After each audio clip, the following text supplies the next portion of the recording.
Bismillahirrahmanirrahim. Halo semuanya, kembali lagi di pembelajaran Bahasa Indonesia. Kali ini kita akan membahas materi tentang kaidah kebahasaan teks argumentasi. Kaidah kebahasaan teks argumentasi itu penting sekali untuk dipelajari karena ketika kita sudah mengetahui kaidah kebahasaan dari satu teks, kita akan mudah untuk menulis sebuah teks tersebut.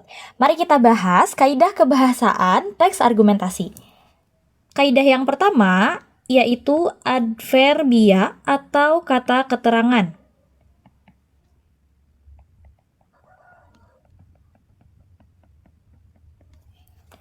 Adverbia atau kata keterangan adalah kata yang fungsinya untuk menerangkan kata lain.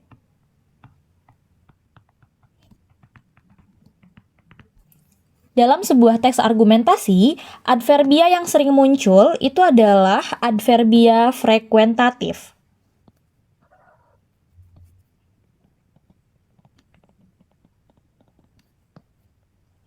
Adverbia frekuentatif ini adalah kata keterangan yang menyatakan tindakan berulang.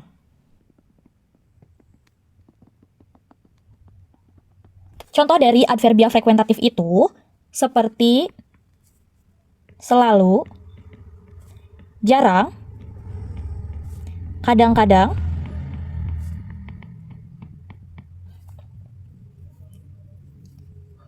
dan sering. Kaidah kebahasaan yang kedua yaitu verba atau kata kerja. Verba atau kata kerja adalah kata yang menggambarkan tindakan.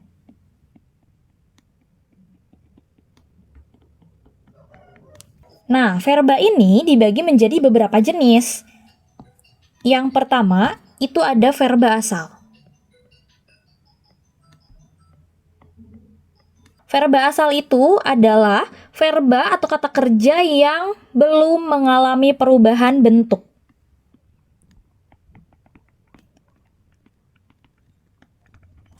Contohnya seperti makan, tidur,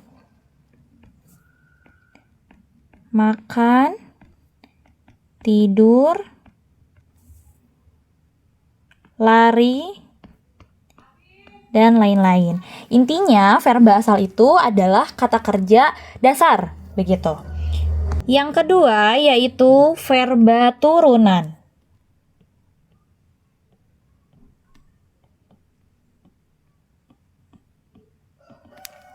Verba turunan itu adalah kata kerja yang dibentuk dari verba asal dengan menambahkan awalan atau akhiran. Jadi, verba turunan itu adalah kata kerja berimbuhan.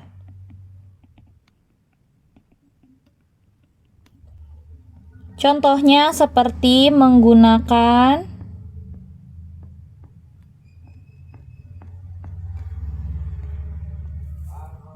memasangkan,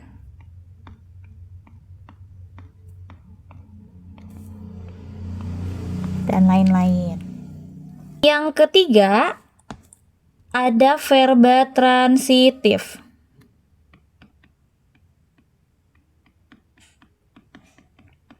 Nah, verba transitif ini adalah kata kerja yang membutuhkan objek.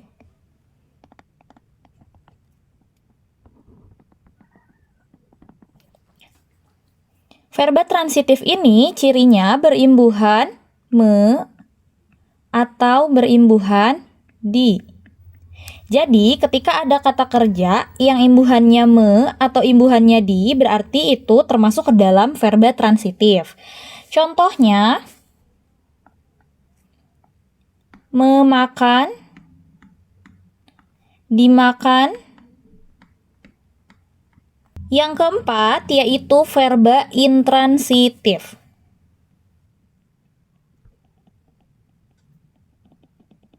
Jika verba transitif membutuhkan objek, verba intransitif itu tidak membutuhkan objek.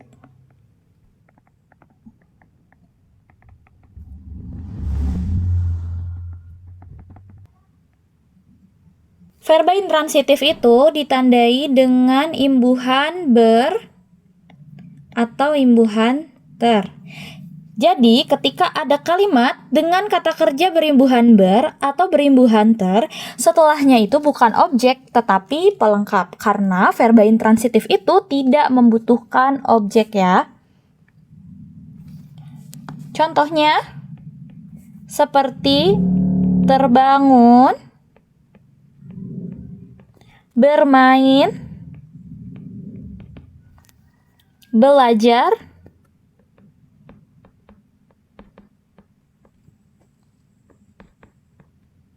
tertidur, dan lain-lain.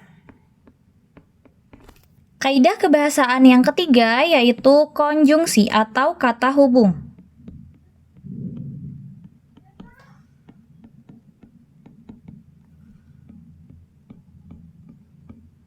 Konjungsi dibagi menjadi 3. Ada konjungsi intrakalimat,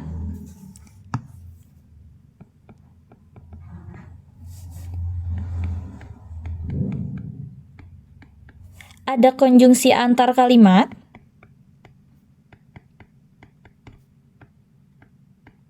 dan konjungsi antar paragraf.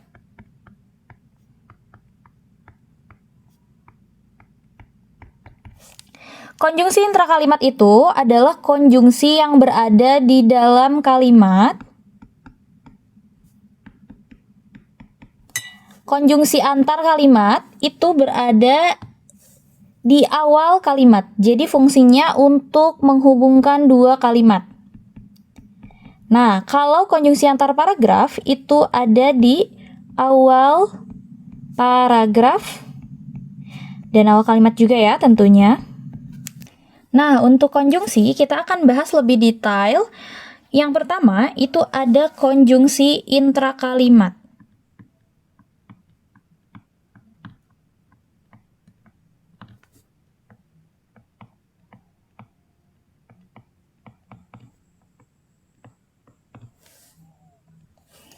Seperti yang sudah disampaikan bahwa konjungsi intrakalimat itu adalah konjungsi yang berada di dalam kalimat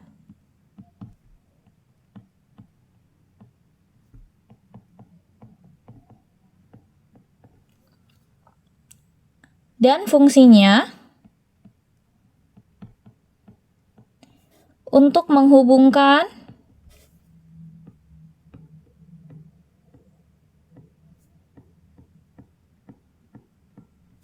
dua klausa.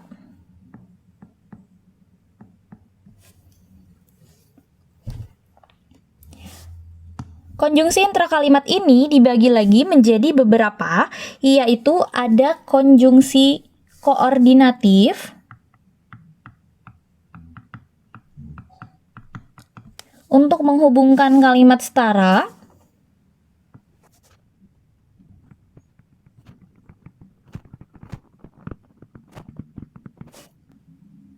ada subordinatif,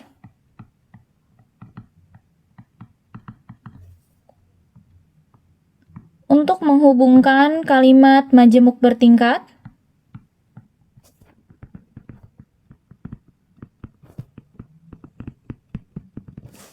dan konjungsi korelatif.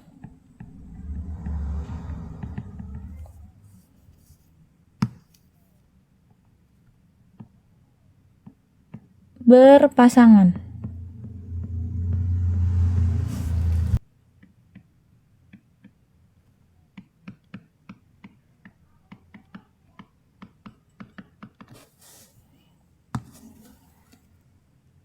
Konjungsi koordinatif ini ada beberapa jenisnya atau fungsinya, yaitu ada konjungsi yang menyatakan pertentangan,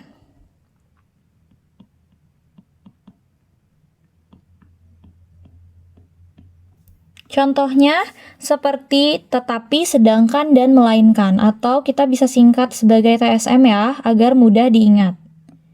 Tetapi, sedangkan, melainkan. Ya. Yang kedua, itu adalah konjungsi yang menyatakan pemilihan. Contohnya, atau. Yang ketiga, konjungsi yang menyatakan penambahan.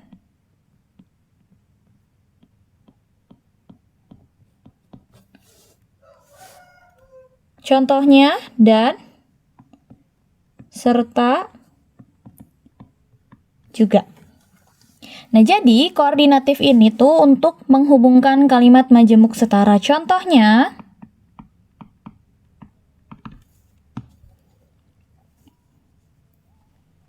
aku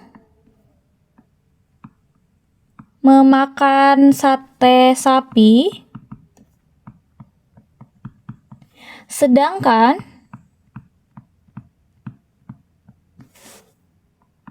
kakak memakan sate ayam.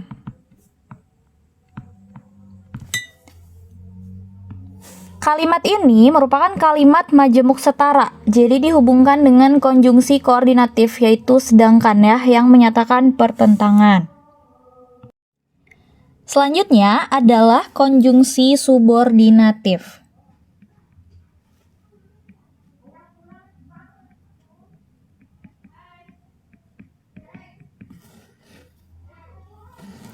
Konjungsi subordinatif itu menghubungkan kalimat majemuk bertingkat. Fungsinya ada beberapa. Yang pertama yang menyatakan konsesif atau perlawanan. Contohnya seperti biarpun, meskipun,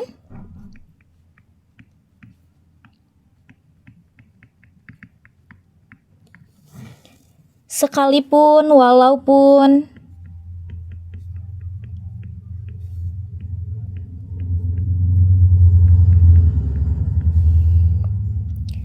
sungguh pun, dan kendati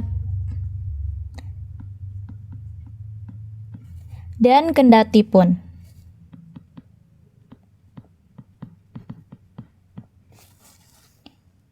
Yang kedua, yang menyatakan tujuan. Contohnya seperti agar, supaya, biar, demi, untuk.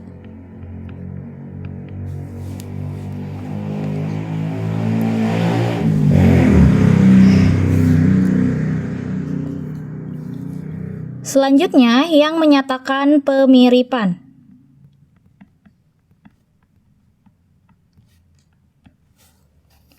Contohnya seperti seakan-akan,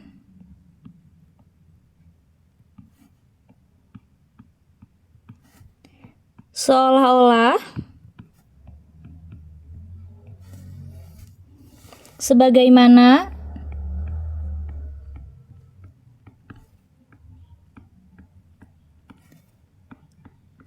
seperti, sebagai, laksana, dan sebagainya.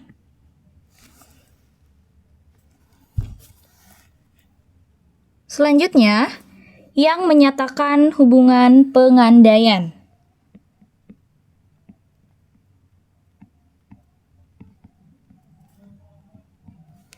Contohnya seperti andaikan, seandainya,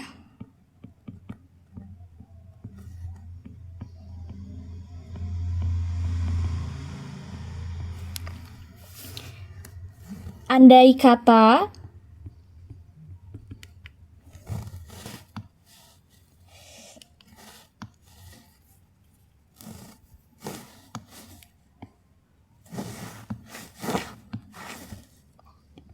andai kata,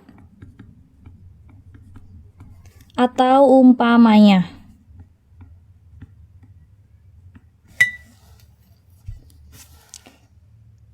Selanjutnya, ada yang menyatakan hubungan sebab. Contohnya seperti karena, sebab.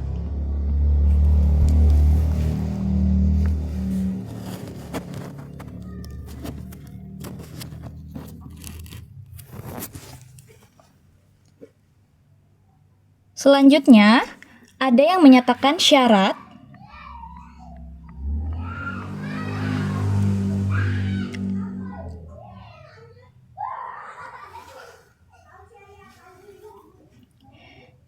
Contohnya seperti jika,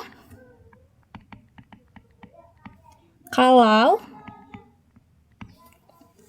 jikalau, asalkan.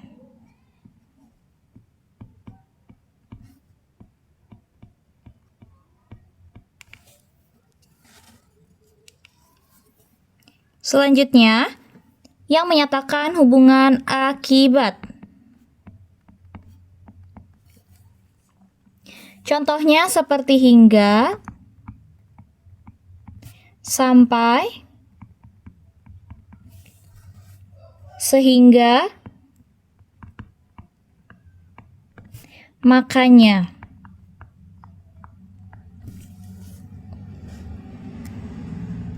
Selanjutnya, ada yang menyatakan hubungan waktu atau biasa disebut dengan temporal ya. Contohnya seperti sesudah,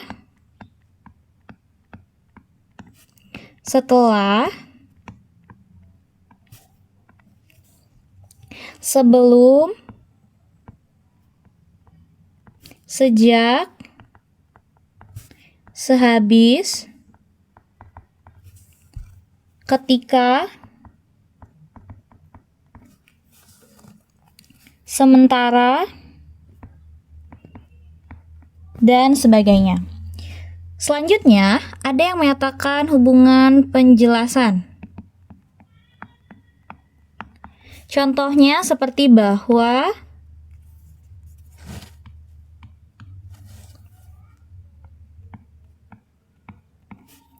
yakni, adalah, dan yaitu.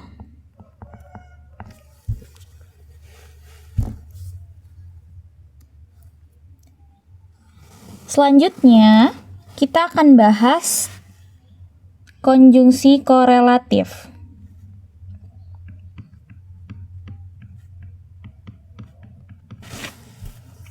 Selanjutnya, kita akan bahas konjungsi korelatif atau berpasangan.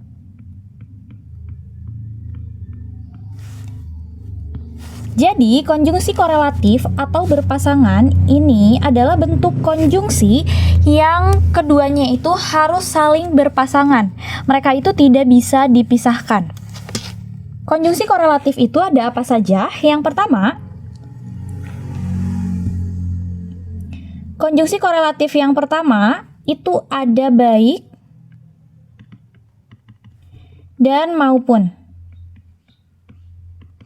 Jadi ketika ada konjungsi baik, titik-titik, itu pasangannya harus dengan maupun. Yang kedua, itu ada tidak hanya,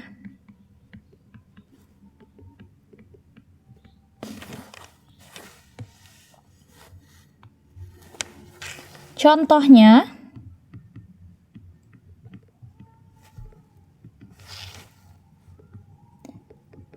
baik merah maupun putih, aku menyukai warna itu.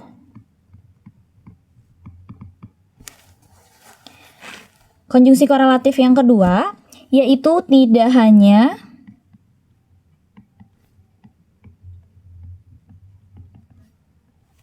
dan tetapi juga.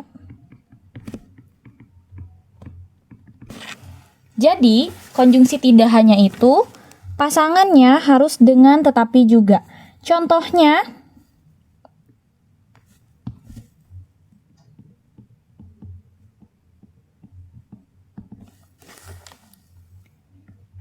tidak hanya ikan,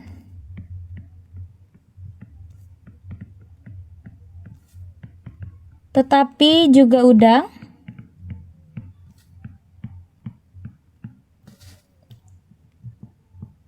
yang segar. Nah, begitu. Selanjutnya, ada bentuk konjungsi korelatif bukan hanya,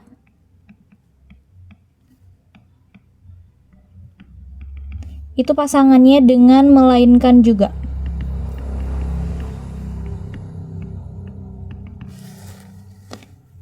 Contohnya seperti apa? Mari kita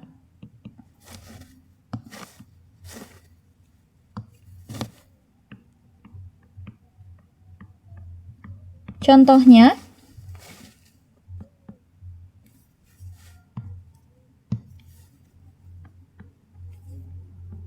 bukan hanya berprestasi,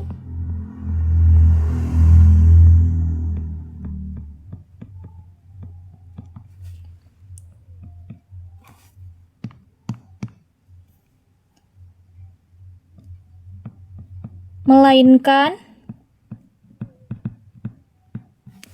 juga bagus akhlaknya.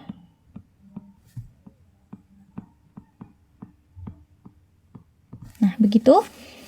Selanjutnya, ada konjungsi korelatif jangankan.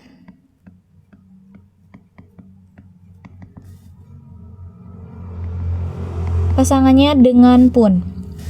Contohnya seperti apa? Contohnya,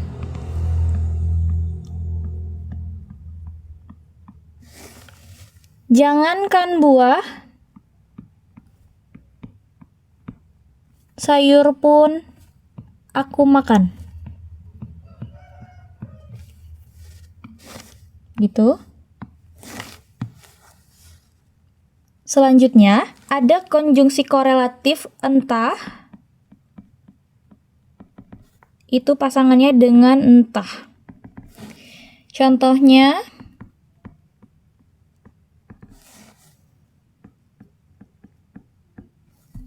entah suka, entah tidak suka. Begitu ya. Ini adalah bentuk konjungsi korelatif atau yang berpasangan. Jadi hati-hati ketika ada konjungsi baik, itu pasangannya harus dengan maupun. Kemudian jika ada konjungsi tidak hanya, itu pasangannya harus dengan tetapi juga. Lalu konjungsi bukan hanya harus berpasangan dengan melainkan juga. Jangankan harus berpasangan dengan pun, dan entah harus berpasangan dengan entah. Selanjutnya yaitu konjungsi antar kalimat.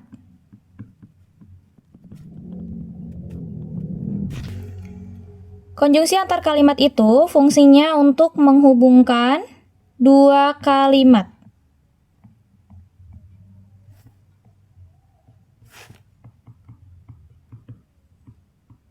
Jika konjungsi intrakalimat letaknya ada di dalam kalimat, konjungsi antar kalimat letaknya ada di awal kalimat. Sama seperti konjungsi intrakalimat, konjungsi antar kalimat pun memiliki beberapa fungsi atau beberapa penggunaan. Yang pertama, ada konjungsi yang menyatakan akibat. Contohnya seperti oleh karena itu, oleh sebab itu,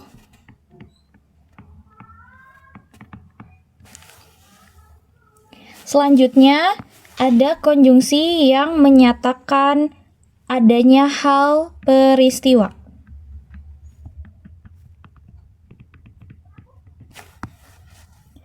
Contohnya, tambahan pula,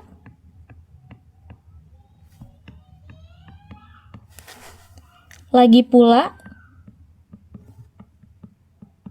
atau selain itu. Adanya hal atau peristiwa ini pun biasa disebut dengan penambahan.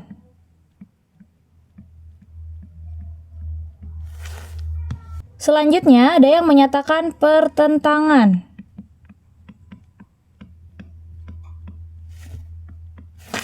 Contohnya seperti namun,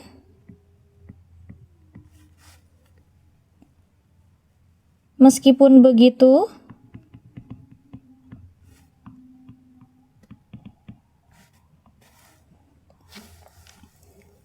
walaupun demikian.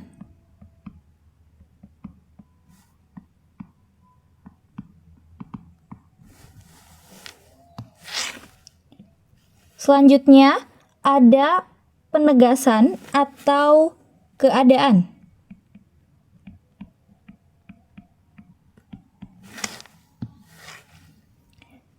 Contohnya seperti bahkan atau malahan. Kemudian ada konjungsi yang menyatakan kebalikan. Contohnya yaitu sebaliknya. Selanjutnya ada temporal atau yang menyatakan waktu. Contohnya seperti setelah itu, sesudah itu, atau selanjutnya. Nah, itulah beberapa konjungsi antar kalimat. Selanjutnya kita akan bahas materi terkait konjungsi antar paragraf.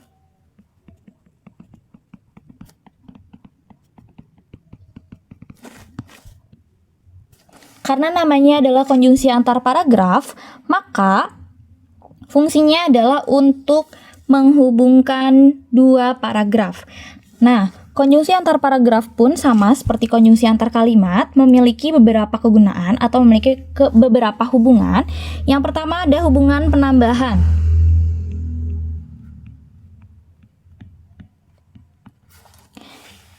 Contohnya seperti di samping itu, demikian juga atau tambahan lagi.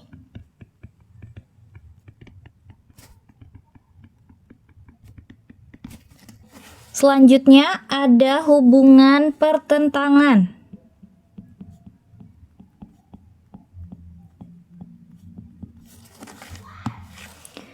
Contohnya seperti bagaimanapun juga,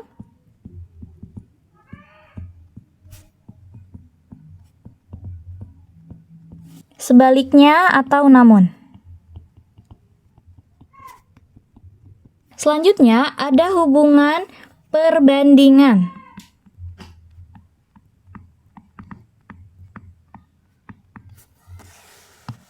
Contohnya seperti sebagaimana atau sama halnya. Selanjutnya ada hubungan akibat atau hasil.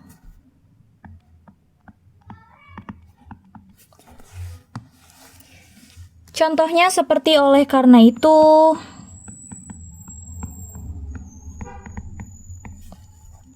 jadi, dan akibatnya. Selanjutnya, ada yang menyatakan tujuan. Contohnya seperti untuk itulah,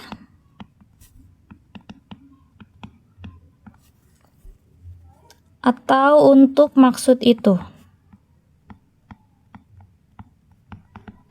Selanjutnya ada hubungan yang menyatakan waktu. Contohnya seperti kemudian atau sementara itu.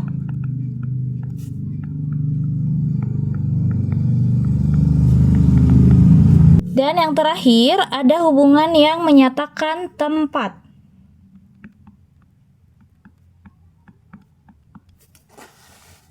Contohnya seperti disinilah atau berdampingan dengan.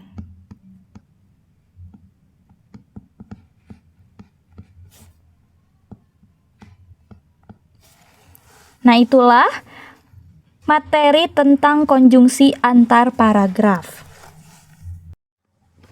Kaidah kebahasaan selanjutnya adalah kata teknis. Kata teknis merupakan istilah yang berkaitan dengan bidang ilmu tertentu.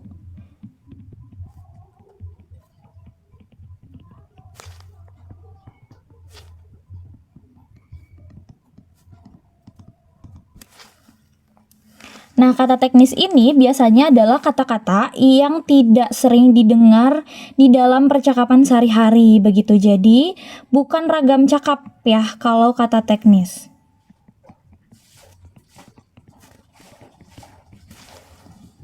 Jarang didengar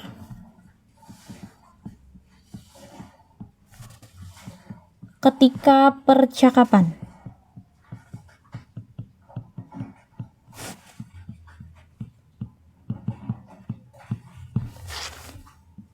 Contoh dari kata teknis ini seperti berhubungan dengan bidang produksi pangan. Di bidang produksi pangan itu ada beberapa kata teknis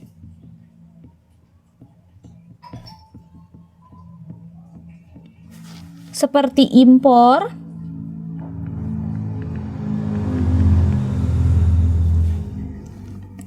komoditas atau hayati.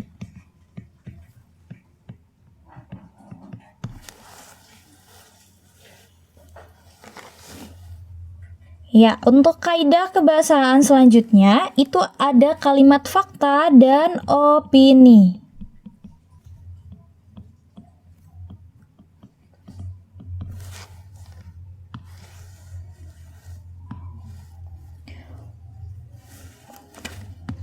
Kita akan membahas kalimat fakta terlebih dahulu. Jadi kalimat fakta itu memiliki beberapa ciri. Yang pertama, dapat dibuktikan kebenarannya melalui data.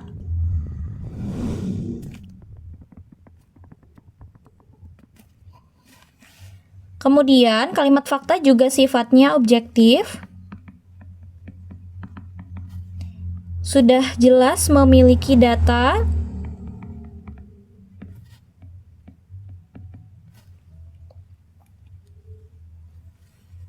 Kemudian dikumpulkan dari narasumber terpercaya.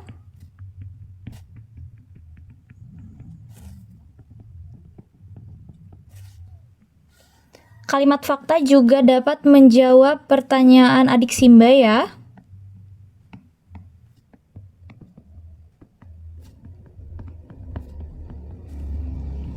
Kemudian kejadiannya sudah atau sedang terjadi.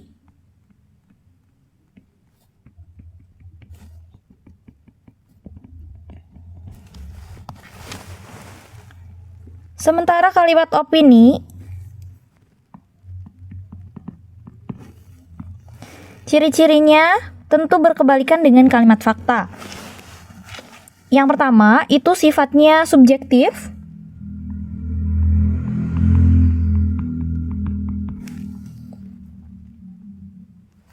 Kalimat opini itu biasanya berupa saran, pendapat, atau uraian yang menjelaskan.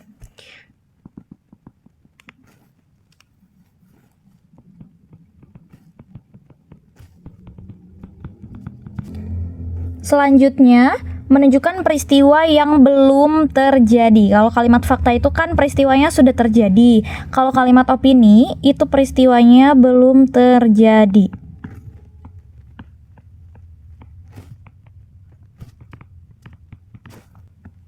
Selanjutnya, kalimat opini pun belum memiliki data, sehingga informasi yang disampaikan belum ada buktinya.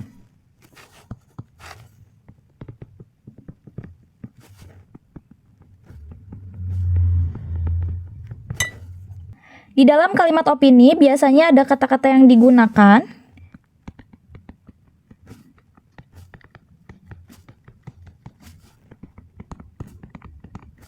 seperti bisa jadi, sepertinya, mungkin,